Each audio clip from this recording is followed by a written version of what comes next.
उत्तर प्रदेश लोक सेवा आयोग द्वारा आयोजित होने वाली वर्ष 2026 की जो प्रारंभिक परीक्षा है, एवं उसके साथ-साथ सभी एक दिवसीय परीक्षाओं के लिए प्रारंभिक परीक्षा में जो भारतीय इतिहास, प्राचीन भारतीय इतिहास से जो प्रश्न आते हैं, उसमें हड़प्पा काल या सिंधु घाटी की सभ्यता, उसके बाद वैदिक काल और उसके बाद उत्तर वैदिक काल हमारा आता है। ये 3 सेक्शन ऐसे हैं जहाँ से तथ्यात्मक प्रश्न ज़्यादा पूछे जाते हैं, परंतु एक अवधारणात्मक संरचना जब तक आपके मनोमस्तिष्क में नहीं विकसित होगी तब तक आप उस तथ्य को रोक नहीं पाएंगे।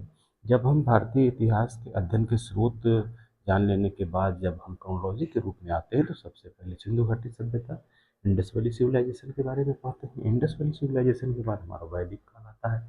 वैदिक काल के बाद हमारा उत्तर वैदिक काल आता है। तो आज हम इस उत्तर वैदिक काल जो कि 1000 से 600 ईसा पूर्व के बाद बीच का माना जाता है, उसी के संदर्भ में कुछ चीज़ जानने का प्रयास करेंगे कि यहाँ से प्रश्न प्रारंभिक परीक्षा में किस तरीके से आती है और इसका आगे के जो हमारी क्रोनोलॉजी है उसमें क्या इम्पोर्टेंस है। ये ट्रांजिशन फेज के रूप में माना जाता है और ये वो काल है जिसमें हमारे यहाँ चारों वेदों की अड़तीसों उपनिषदों की रचना हुई और 1000 से 600 ईसा पूर्व के मध्य माना जाता है। ऐसी मान्यता है कि इसी के मध्य भारतीय इतिहास में सामवेद, यजुर्वेद, अथर्ववेद आदि सभी ग्रंथों की रचना हुई है। इसमें हमारे यहाँ पेंटेड ग्रेवियर इस काल की जो है सबसे इम्पोर्टेंट विशेषता मानी जाती है कि इसमें जो पेंटेड ग्रेवियर है वे पाए गए और तो इसका जो प्रिंटेड ग्रेवियर है मतलब एक तरीके से चित्रित धूसर मृतभांड, ये मिट्टी के ऐसे बर्तन होते थे जिस पर विभिन्न प्रकार की कला को प्रदर्शित किया जाता था, जो कि उस काल की एक विशेष चिन्ह के रूप में या विशेष तत्व के रूप में मान्य है, क्योंकि उस समय कटोरी, थालियाँ आदि सबका एक तरीके से अवशेष प्राप्त हुआ है। जब हम थोड़ा और इसका अध्ययन करते हैं तो लोहे के हथियारों का भी यहाँ पर ऐसा प्राप्त हुआ है कि लोहे के हथियार भी प्रयोग होते थे। जो 1000 ईसा पूर्व, अब देखिए सिंधु घाटी सभ्यता का जो एरिया था उसको दिमाग में लाइए। तो गंधार, जो गंधार है वहाँ से लोहे के उपकरण और भी जो अवशेष हैं उसी के आधार पर इस सभ्यता का आकलन किया जाता है। तो जो मृतक के जो कब्र होती थी, जो उनको दफनाया जाता था, उनमें लोहे के उपकरण प्राप्त हुए हैं। गंगा और यमुना का जो दोआब था, दोनों नदियों के बीच का जो क्षेत्र था वो विकसित होने लगे था, मतलब कृषि भी अच्छे से होने लगी थी।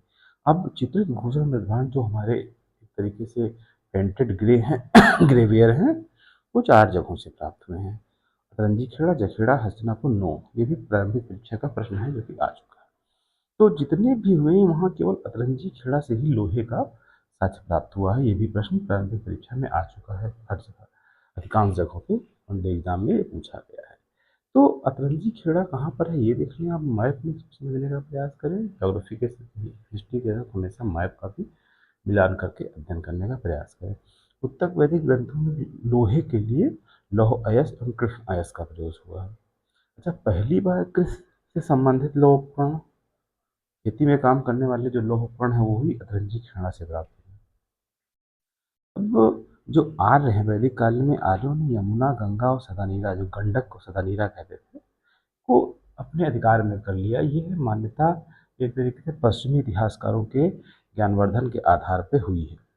दक्षिण में आर्यों का फैलाव विदर्भ तक चला गया, मध्य प्रदेश तक, और उत्तर वैदिक कालीन में जो सभ्यता का केंद्र बिंदु था वो मध्य प्रदेश हो गया, ये भी है। और मध्य प्रदेश में जो जो इसका क्षेत्र था सरस्वती से लेके गंगा के दोआब तक आ गया। यहीं पे 2 बड़े साम्राज्य विकसित हुए, ऐसी मान्यता है, कुरु और पंचाल। और यहीं से जो आर्य संस्कृति थी वो काशी और कौशल की तरफ फैलती हुई चली गई। मगध और आर्य प्रदेशों को, मगध में निवास करने वाले लोगों को अथर्ववेद में व्रात्य कहा गया है, प्राकृत भाषा बोलते थे। अब ये वैदिक काल के बाद उत्तर वैदिक काल आया, इसके बाद हम लोग महाजनपद काल देखेंगे। ये क्रोनोलॉजी के रूप में पूरा एक तरीके से भारतीय इतिहास के आधार के रूप में हम लोग परीक्षाओं के तथ्यों को देख करके आगे बढ़े। यहाँ से तथ्यात्मक प्रश्न सीधे सीधे आते हैं। तो इस तरीके से जो विभिन्न उत्तर वैदिक काल में जो साम्राज्य थे, राज्य थे, उनका इसमें वर्णन किया गया है कि किस किस नदियों के बीच में थे।